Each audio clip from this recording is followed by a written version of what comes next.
Seja muito bem-vinda, seja muito bem-vindo ao nosso quadro aqui na TV FMF, Gestão do Futebol na Prática. Meu nome é Hans Nina, sou diretor de competições da Federação, com formação pela CBF Academy em Gestão do Futebol, Executivo de Futebol e Licença B. A partir de hoje, a gente vai trazer aqui para vocês uma série de vídeos que vão auxiliar você, que já atua ou pretende atuar no futebol fora das quatro linhas. Para ser campeão, não basta chutar e colocar a bola dentro do gol. É necessário organização, estrutura e gestão. E é sobre isso que a gente vai conversar nos nossos vídeos a partir de hoje. Vamos lá para o primeiro?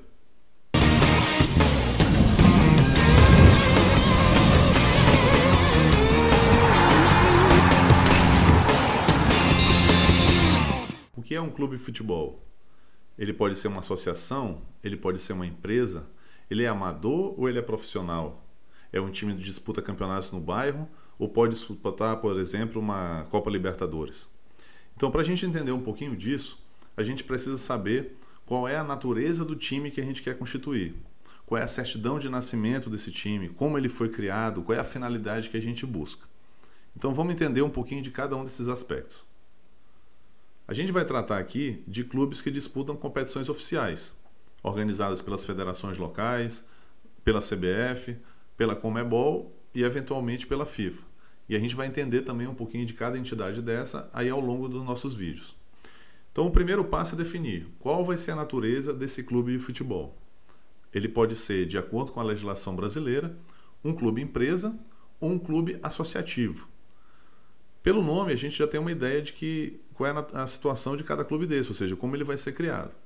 No caso de um clube associativo, ele vai se constituir como uma associação, que é uma reunião de pessoas, que a gente vai chamar de sócios associativos, que vão em assembleia, que é a reunião dessas pessoas é chamada de assembleia, vão constituir essa associação esportiva. Como eles vão fazer essa criação? No momento dessa reunião vão ser debatidos os temas como o nome desse clube, qual é a finalidade, o seu endereço de funcionamento, quais vão ser as funções de cada pessoa naquele clube, o presidente, o vice-presidente, o tesoureiro, né? Quais são as formas de se associar a esse clube. Então, a partir daí, no debate, na discussão entre essas pessoas, o clube vai surgir. Mas qual é o documento, a certidão de nascimento desse clube associativo? A gente chama de ata de fundação. A ata de fundação nada mais é do que um documento que é redigido ali por essas pessoas, dizendo o dia da reunião, quais são as pessoas que estavam presentes, onde foi feita a reunião e todos esses temas aqui que a gente falou anteriormente. Então, a ata de fundação é o documento que cria um clube de futebol associativo. Mas para que esse documento tenha validade, é necessário o quê? Que essa ata seja registrada em um cartório. Mesma coisa no nascimento de uma pessoa, fazendo a comparação. Quando a pessoa nasce, ela já existe. Mas para que seja documentado isso, é necessário que seja registrado o seu nascimento em um cartório. Então, no caso do clube associativo, a mesma coisa. A ata de fundação é registrada em cartório e, a partir dali, esse clube passa a existir oficialmente. No caso do clube empresa, a gente vai ter uma outra natureza, porque enquanto a natureza do clube associativo é o entretenimento, é o lazer, é somente o esporte, no caso do clube empresa, além do esporte, o objetivo é o lucro, ou seja, é natural da atividade empresarial a busca do lucro. Então, o clube empresa ele tem essa característica. De que forma que ele é criado? Já um pouco diferente da associação, onde é feita uma reunião de pessoas que debatem esses assuntos, no clube empresa pode ser inclusive uma pessoa, né? Ou então 2, 3 mais pessoas, mas um número bem mais reduzido, onde eles vão celebrar um contrato entre eles. Isso a gente chama de contrato social. Semelhante, né? Quem já trabalha com empresa sabe disso, semelhante a como uma empresa criada, da mesma forma. Então é feito esse contrato social que para ter validade também precisa ser registrado. Mas ao invés de ser registrado num cartório, é registrado na junta comercial ali do estado onde esse clube vai funcionar. Então a diferença principal é essa. É feita uma ata de fundação no clube associativo, no outro é feito um contrato social no clube empresa. Então esses são, a gente pode chamar aí esses documentos, a gente pode chamar de certidão de nascimento de cada clube especificamente. Além disso, no caso específico do clube associativo, ele vai precisar ter mais 2 documentos. Um é a ata de eleição da primeira diretoria. Então essas pessoas se reuniram, criaram um clube. Então eles precisam definir agora quem serão as pessoas, dentre elas, que vai fazer a gestão. Isso por determinado tempo, né? Porque a natureza de um clube associativo também é a sequência de eleições para mudar essa diretoria. A partir daí, eles vão fazer uma ata também, né? As pessoas vão se candidatar ali, quem vai ser o presidente, o vice-presidente, e é feita uma ata de eleição de diretoria. Essa ata também precisa ser registrada ali no cartório competente para isso. E um terceiro documento também que é inerente aos clubes associativos, a gente chama de estatuto. O que é o estatuto? É uma lei, né? Uma espécie de lei que ela vai servir dentro daquela associação. Ela vai ter poder de ação dentro daquela associação. Então o estatuto vai dizer como surgiu aquele clube, qual é o nome oficial dele, quem são as pessoas que criaram, vai dizer também como deve ocorrer as eleições, em quanto tempo, qual a forma que isso deve acontecer, quais são as atribuições do presidente, do vice, do tesoureiro e por aí vai. Então, o estatuto ele é a legislação que vai tomar conta de todos os atos que devem ser praticados dentro daquela associação, daquele clube associativo, né, com natureza de associação. E um quarto documento também exigido aí para os clubes associativos, e que também a gente precisa no clube empresa, é o registro junto à Receita Federal. Então, toda associação ou toda empresa, e aí no caso as duas precisam disso, precisam estar registradas junto à Receita Federal. De que forma? No Cadastro Nacional de Pessoas Jurídicas, que a maioria das pessoas conhece como CNPJ. Então, tanto o clube associativo quanto o clube empresa precisam do cartão CNPJ. Resumindo, clube associativo, ata de fundação, ata de eleição da diretoria, estatuto e registro do CNPJ.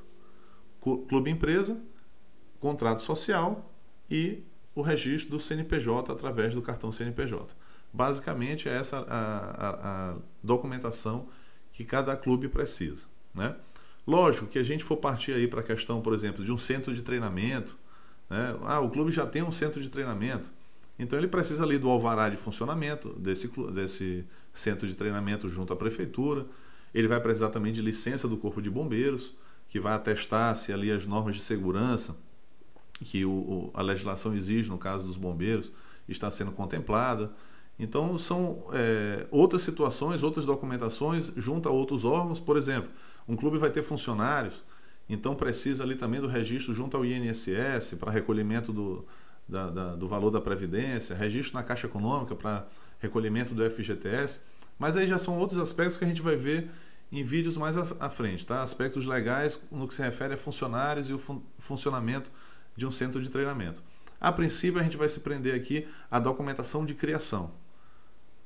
Ata de fundação, ata de eleição, estatuto e CNPJ para o clube associativo. Contrato social e cartão CNPJ para o clube empresa.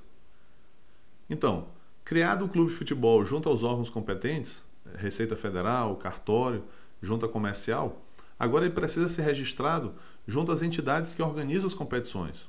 No caso, as federações locais, no nosso caso aqui a Federação Maranhense, e também junto à CBF. No momento de fazer o seu registro junto a essas entidades, cada federação estabelece uma taxa de adesão. Isso vai variar de federação para federação. E também é necessário que ele faça o registro, a sua adesão, junto à Confederação Brasileira. Para isso, o clube também precisa definir qual vai ser o tipo de competição que ele vai disputar.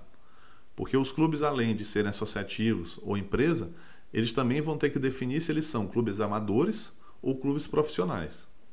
De acordo com o tipo de competição que ele pretende disputar, ele precisa optar entre ser um clube amador, que vai disputar somente ali categorias de base, ou se ele vai ser um clube profissional, onde ele pode disputar competições de categoria de base e também competições profissionais. A taxa de adesão desses clubes vai variar. Logicamente que os clubes amadores pagam uma taxa menor e os clubes profissionais pagam uma taxa mais elevada. No decorrer do seu funcionamento, os clubes também precisam manter o seu cadastro, o seu registro atualizado perante essas entidades, né? Então, assim, passado o primeiro ano de filiação, ou se o clube já tiver 100 anos, né, de filiação a uma federação e a CBF, ele precisa sempre estar renovando o seu cadastro. Então, anualmente é feito um recadastramento dos clubes. É feito o recolhimento também da anuidade, então a CBF cobra a sua anuidade, as federações também cobram a sua anuidade, então é preciso que os clubes atualizam esse recolhimento dessa taxa e também a sua documentação. A documentação também precisa ser renovada caso haja mudança de diretoria, por exemplo. Então, se uma diretoria foi eleita para 3 anos, é feita uma nova eleição, é preciso que essa ata seja registrada, encaminhada para a federação e, consequentemente, encaminhado para a CBF. Então, todo clube, independente do seu tempo de existência, precisa fazer o seu recadastramento anualmente na federação e na CBF. Sem isso, ele não consegue participar de competição nenhuma. A gente vai ver depois que existe um sistema onde são registrados os atletas, é feito ali o registro para cada partida, e sem o recadastramento o clube não consegue participar de nenhuma competição, porque ele não vai conseguir registrar atleta nenhum se o seu sistema não tiver liberado após o recadastramento. Então, antes da gente fazer o resumo do vídeo de hoje, queria pedir para você se inscrever no canal da TV FMF e acionar aí o sininho de notificações. A cada novo vídeo que a gente postar aqui, trazendo esse bate-papo sobre gestão do futebol na prática, você vai ser avisado e vai poder compartilhar um conhecimento com a gente. Além disso, toda vez que a gente tiver transmissão ao vivo das partidas dos campeonatos da nossa federação, seja profissional ou amador, você também vai poder ser avisado e poder acompanhar com a gente. Então, no vídeo de hoje que a gente tratou da forma que um clube é criado, como ele é registrado e a necessidade do recadastramento anual. O clube pode ser associativo ou pode ser empresa. Se ele for associativo, ele precisa de ata de fundação, ata de eleição, estatuto e registro na Receita Federal, a princípio. Se ele for um clube empresa, contrato social e registro junto à Receita Federal. Outras documentações, como INSS, Caixa Econômica, alvará de funcionamento, a gente vai tratar em outro momento. Para participar de competições, o que ele precisa? Está definido se ele vai ser um clube amador ou se ele vai ser um clube profissional. Clube amador participa de competições somente amadoras. Se ele for um clube profissional, ele pode participar de competições amadoras e profissionais.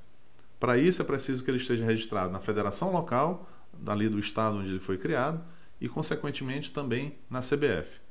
Para ser registrado, ele precisa pagar uma taxa de adesão para as duas entidades, Federação e Confederação Brasileira, variando o valor de acordo com cada federação e de acordo com a sua atividade, se amador ou se profissional.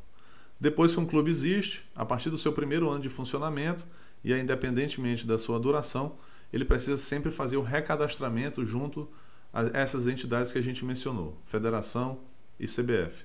O recadastramento constitui-se através da apresentação da documentação, se houve alguma alteração, e também o recolhimento da taxa de anuidade. Esse recadastramento geralmente acontece no início do ano, geralmente no mês de janeiro. Eventualmente, como esse ano que é um ano bem atípico, está sendo agora no mês de fevereiro, mas para que o clube possa exercer a sua atividade é necessário fazer essa atualização, senão ele não consegue acessar os sistemas necessários e fazer o seu registro de atletas, listagem de jogos e por aí vai. São assuntos que a gente vai ver nos próximos vídeos. Muito obrigado pela sua presença, sua participação, e a gente conta aqui com sua audiência nos próximos vídeos. Um forte abraço e até mais.